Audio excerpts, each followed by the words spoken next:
कैमरों के सामने ही क्यों गर्म होता है? आपने भारत के सम्मान से समझौता कर लिया है। क्या प्रधानमंत्री ने भारत के सम्मान से समझौता कर लिया? इससे अधिक स्तब्ध करने वाला, दुखद और बिल्कुल गैर जानकारी भरा कोई बयान नहीं हो सकता। यह तो वक्त है जहां हम सब साथ खड़े हों।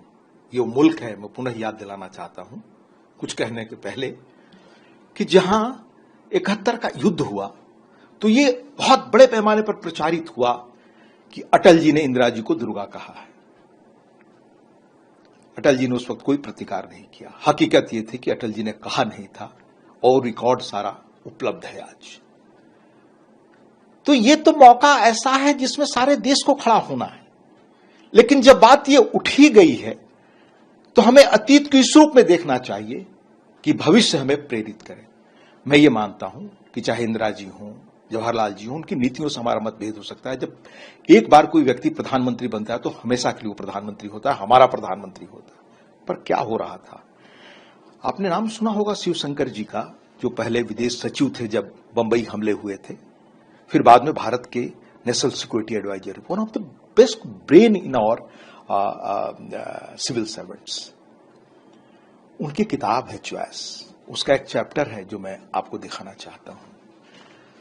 जब बंबई में हमले हुए 2008 में, उसके पहले क्या स्थिति थी, वो खुद लिखते हैं कि 93 में पाकिस्तान के कोऑर्डिनेशन से बम विस्फोट हुआ। बंबई में 257 लोग से अधिक मरे 93 में, 700 से अधिक घायल हुए और पूरा देश, मैं उस विवरण में नहीं जाना चाहता, पूरा देश कभी गया, कभी बंबई, कभी दिल्ली, बंबई में फिर ट्रेनों में उसी दिन किस तरह से बम विस्फोट होता था।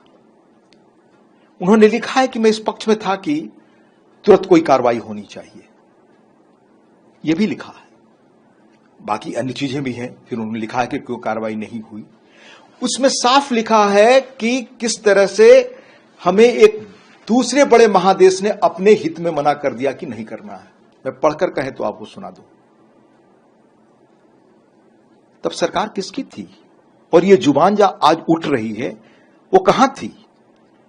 ये लोग आज हमारे DGMO, director general of military operations, कि वो लोग पाकिस्तान और भारत के जो संपर्क में रहते हैं,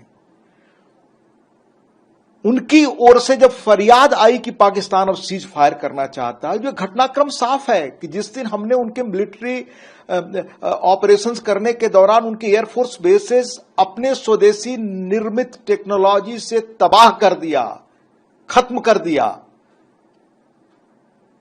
और मैं सोशल मीडिया पर नहीं जा रहा हूं, उसमें तो यह भी खबर है कि एक पहाड़ी पर ऐसी कार्रवाई हुई जिसे दुनिया हतप्रभ है, पर मैं आधिकारिक वो बयान नहीं, उस पर मैं कोई टिप्पणी नहीं करना चाहता था, पर उसके लिए पुष्ट तथ्य सोशल मीडिया पर मौजूद है। पाकिस्तान के डीजीएमओ ने आत्मसमर्पण किया। हम अपनी मिलिट्री की बात स्वीकार करने को तैयार नहीं। और हम एक ऐसे देश की बात सुन रहे हैं जिसकी जो व्यक्ति जिनको कोट किया जा रहा है वो रोज दिन में 4 बार बयान बदलते हैं।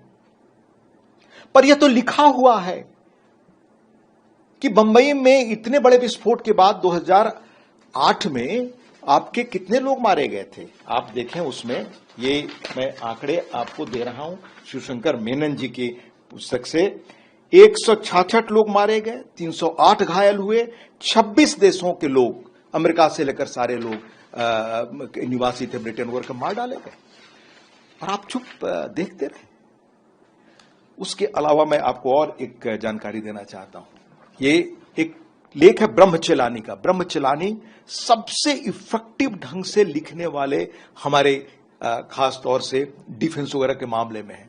उनका ये लेख है वेजेज ऑफ मिसहैंडलिंग पाकिस्तान, 9 अक्टूबर 2013 का। इस लेख को दोबारा देश पढ़े। करेंट सेक्टर अपना जो है पाकिस्तान के बॉर्डर के साथ, वहां हमारे सैनिकों का आकर गर्दन काट ले गए आतंकवादी सैनिकों के साथ। या तो वो सैनिक थे आतंकवादी वेश में।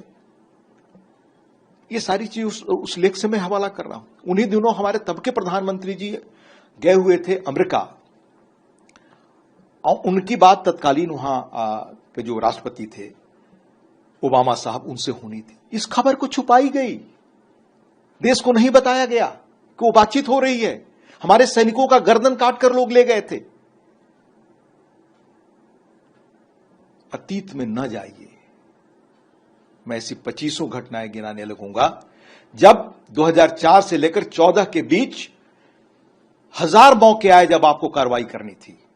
अगर आपने ये कार्रवाई की होती, 1993 से मैं गिना रहा हूं जब बॉम्बे ब्लास्ट हुआ, उससे लेकर के मैं ये भी स्वीकार कर रहा हूं कि जब आपके संसद पर हमला हुआ था तब, उसके बाद 2004 से लेकर सीरियल ब्लास्ट होने लगे देश के हर कोने में। जहां आप निकले आपका जीवन असुरक्षित है। फिर बंबई में, और बंबई में जो कुछ हो रहा था आतंकवादी नृत्य, वो वहां से सीधे ISI वहां के सेना के हेडक्वार्टर से चलाया जा रहा था। ये दुनिया ने देखा, तब भी आप कुछ नहीं कर सके। और लिखा हुआ है शिवशंकर मेनन साहब की किताब का, मैं दस्तावेज बता रहा हूं कि हमें उस देश ने इजाजत नहीं दी। आपको ये पूछने का नैतिक हक है? हम उसके पीछे पलट कर जाएं। मैं फक्र करता हूं कि हमारे देश की प्रधानमंत्री इंदिरा जी भी रही हैं, पंडित जी भी रहे हैं। मैं अतीत में पीछे की ओर नहीं जाना चाहता, पर यह सवाल आप उठा रहे हैं तो आपको जानना चाहिए। जब चीन का युद्ध हुआ तो पंडित जी के ही परिवार के हाई कमिश्नर थे BK नेहरू साहब आपके अमेरिका में। जिस बेचैनी से जॉन गैल्ब्रिथ यहां पर राजदूत थे, और तब अमेरिका के जो राष्ट्रपति थे कैनेडी साहब, वो रोज हर घंटे बयान बदलने वाले लोगों में नहीं थे। जिस तरह का पंडित जी ने पत्र उनको लिखा, जिस असहायता का, जिस अपने हालात का, अपनी बेचैनी का वर्णन करते हुए BK नेहरू को पत्र देने में संशय था कि मैं ये पत्र पहुंचाऊं कि न पहुंचाऊं कैनेडी के पास। और मेजर दलवई की किताब है चाइना वॉर पे, देश को पढ़ना चाहिए। वो आर्मी में अधिकारी थे। हंडरसन और मेहता की रिपोर्ट है जो भारत सरकार ने चीन के हाथ पर बनाई थी। उस रिपोर्ट को दबा दिया गया, बाहर आने नहीं दिया गया। ये किसने किया? और मैं इंदिरा जी को बहादुर प्रधानमंत्रियों में से मानता हूं, पर देश ये भूल रहा है कि इंदिरा जी तुरंत चाहती थी कार्रवाई हो बांग्लादेश के खिलाफ।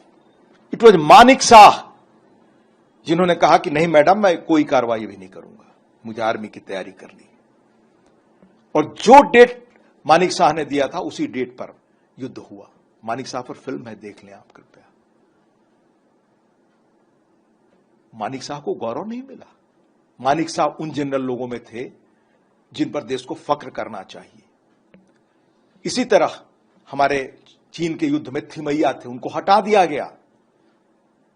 और कौन लोग बैठाए गए कॉल, और क्या क्या हुआ आर्मी में, और क्या आर्मी किस तरह से भ्रष्टाचार का केंद्र बन गई। सबसे बड़े हम हथियारों के खरीदार देश के रूप में बने रहे, क्योंकि उसमें वेस्टेड इंटरेस्ट था किन लोगों का। न जाए हम अतीत की ओर। आज वक्त है देश बनाने का, और जिस रफ्तार से मिलिट्री पावर इकोनॉमिक पावर के रूप में उभरा है, यह दुनिया को हैरत में डाल रहा है। 11 तक आपने लाकर वेंटिलेटर पर देश को डाल दिया था। इकोनॉमिकली फ्रेजाइल 5 में आप पहुंच गए थे। 90 में आपने कंगाली में पहुंचा दिया था देश को, 82 से जो इकोनॉमिक पॉलिसी बनाई। ये तो चंद्रशेखर थे जिन्होंने देश को निकाला। तो आर्थिक रूप से, सैन्य रूप से इस देश को जिन लोगों ने असहाय और बुरी स्थिति में पहुंचा दिया, उनको तो कम से कम यह नैतिक धर्म नहीं है कि आज के उभरते भारत, जिसने दुनिया को स्तब्ध किया है अपने कामों से,